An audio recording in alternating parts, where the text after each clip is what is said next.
Age group. అది ఇప్పుడు మనం చూసినామంటే ఈ పైల్స్ అనేవి ఇప్పుడు ఇంతకుముందు నేను యూజువల్‌గా నా మెడిసిన్ చదివేటప్పుడు చాలామంది మనకు ఆల్మోస్ట్ ఒక 50, 45 ప్లస్ వాళ్ళకి చూసేటోడిని. అంటే ఈ పైల్స్ ప్రాబ్లమ్, మోషన్ పోయే దగ్గర చిన్న ద్రాక్ష గింజలాగా స్వెల్లింగ్ రావడము, విపరీతమైన కొంచెం బ్లీడింగ్ లాగా రావడము, మాస్ పర్ రెక్టమ్ అంటామనమాట. అంటే మన కింద గడ్డలాగా రావడం ఇవన్నీ యూజువల్‌గా పెద్దవాళ్ళకు. అంటే ఒక 40, 45 దాటిన వాళ్ళకి చూస్తున్నాం. కానీ ఇప్పుడు వచ్చే జనరేషన్‌లో ఏందంటే ఈవెన్ 15, 18 ఇయర్స్ వాళ్ళు కూడా కింద మోషన్ వెళ్ళే దగ్గర పైల్స్‌తో వస్తున్నారు. చాలామంది వస్తున్నారు. ఇవన్నీ చూస్తే దీనికి అన్నిటికి ఏముంటదంటే వాళ్ళు తినే డైటరీ హ్యాబిట్స్ అంటే ఫుడ్ హ్యాబిట్స్. ఇప్పుడు మనకు తెలిసినట్టు మనం డెఫినిట్‌గా వెళ్తాము. వర్క్ అయిపోగానే ఆన్‌లైన్‌లో బుక్ చేసుకుంటాము. ఫుడ్ తింటాము. ఎక్కువ ఫిజికల్ యాక్టివిటీ ఉండదు. ఆల్మోస్ట్ వారంలో ఒక 2, 3 డేస్ బయట ఫుడ్ తింటాము. అది తీసేది కూడా చాలా వరకు జంక్ ఫుడ్ ఉంటది.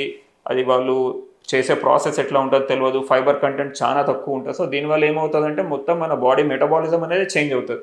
సో చాలామంది యంగర్ ఏజ్ గ్రూప్ వాళ్ళు ఈవెన్ 15 ఇయర్స్, 18 ఇయర్స్ వాళ్ళు కూడా మోషన్ పోయే ద్వారం దగ్గర చిన్న స్వెల్లింగ్ వస్తుంది. అనీమియాతో బ్లీడింగ్ అవుతుంది. కేసెస్‌తో ప్రెజెంట్ అవుతున్నారు.